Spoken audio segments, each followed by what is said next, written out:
Welcome to Riasunto Summaries. Today we explore Deep Work by Cal Newport.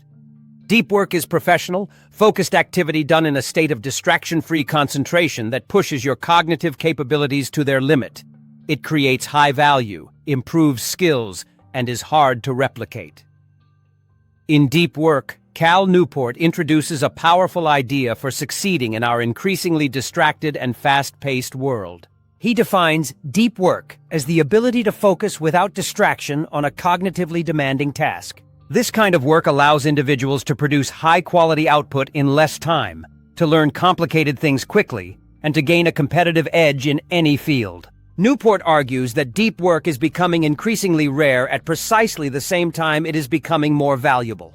Those who cultivate this skill and make it the core of their working life will thrive. The modern world, unfortunately, is optimized for shallow work. Open-plan offices, constant email notifications, social media, and multitasking have eroded our ability to concentrate deeply. Yet deep work remains the path to mastering complex information and producing breakthrough work. Whether you are a student, entrepreneur, writer, or programmer, Newport claims that learning to work deeply is a superpower for the 21st century.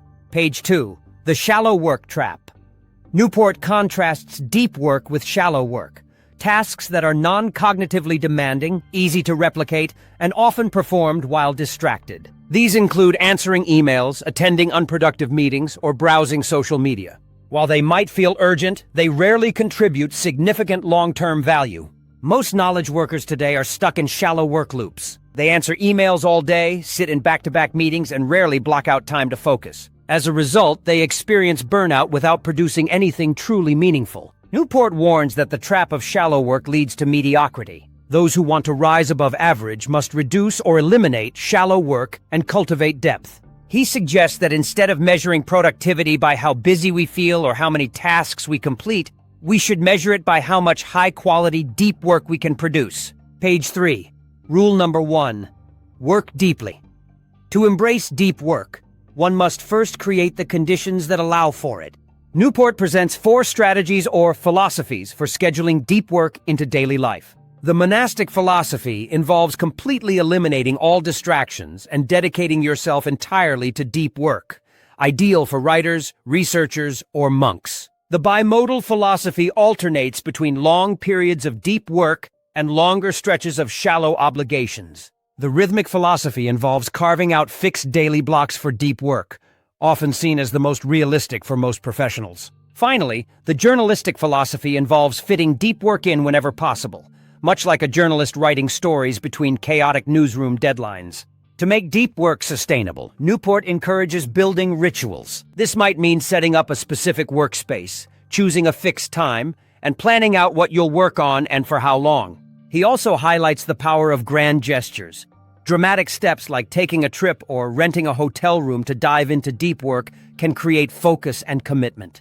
Page 4. Rule number 2. Embrace boredom. One of the most counterintuitive ideas in deep work is the importance of boredom. In today's hyper-connected world, our minds have been conditioned to seek constant stimulation, scrolling through phones, switching between tabs, and consuming bite-sized content. Newport argues that this constant stimulation has destroyed our ability to concentrate.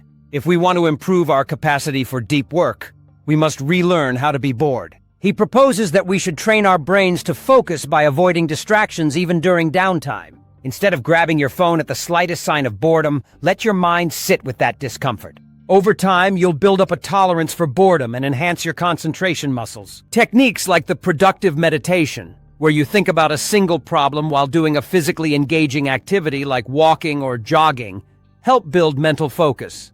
Newport emphasizes that just like physical strength, attention must be trained through deliberate practice. Page 5. Rule number 3. Quit social media. Social media, Newport argues, is one of the greatest threats to deep work. While these platforms promise connection and visibility, they often deliver distraction and shallow engagement. He challenges the idea that everyone needs to be online constantly to succeed. Rather than quitting social media out of principle, Newport recommends the craftsman's approach to tools. Only use tools that significantly benefit your goals. He proposes a 30-day experiment. Quit optional social media entirely and assess whether your personal or professional life worsens without them. If not, they were never adding real value. This principle extends beyond social media to all digital tools. Newport encourages deliberate decision-making about your digital environment. Every tool you use should be subject to scrutiny. If it doesn't make you better at what you do, it's a liability. Page 6. Rule number 4. Drain the shallows. Even if you commit to deep work, shallow tasks will always be part of your life. Newport advises us to manage them ruthlessly. The first step is time blocking, planning your day in advance and assigning time slots to every activity. This forces you to confront how much time you actually have for deep work. He also recommends setting limits on the time you're willing to spend on shallow work. For example, restricting email checks to specific times or setting strict end-of-day boundaries can significantly reduce wasted time. Say no more often. Avoid meetings that lack a clear agenda, decline requests that don't support your goals, and delegate where possible. Newport's advice echoes the idea that success is not just about what you say yes to, but what you say no to. Page 7. Making deep work a habit. Building a deep work habit requires more than motivation. It requires structure. Newport encourages readers to make deep work a part of their identity. Set clear goals each week. How many hours of deep work do you want to achieve? Then track it. Measure your success not in hours worked, but in meaningful output. One of Newport's key insights is that focus is a muscle. It gets stronger the more you use it. Just like training for a marathon, you won't master deep work overnight. But with consistency, you'll notice increased clarity, better decision-making, and improved results in your work. Many of today's most successful thinkers, from authors to CEOs, protect their time for deep work. They recognize that this time is sacred. By emulating their approach, you'll be positioning yourself to succeed in an increasingly distracted world. Page 8. Final takeaways and action steps. Deep work is not just a productivity book. It's a manifesto for reclaiming focus in a chaotic world. Newport doesn't promise easy hacks or overnight success. Instead, he offers a system of discipline, intentionality, and awareness. To get started, identify your most important tasks and eliminate distractions.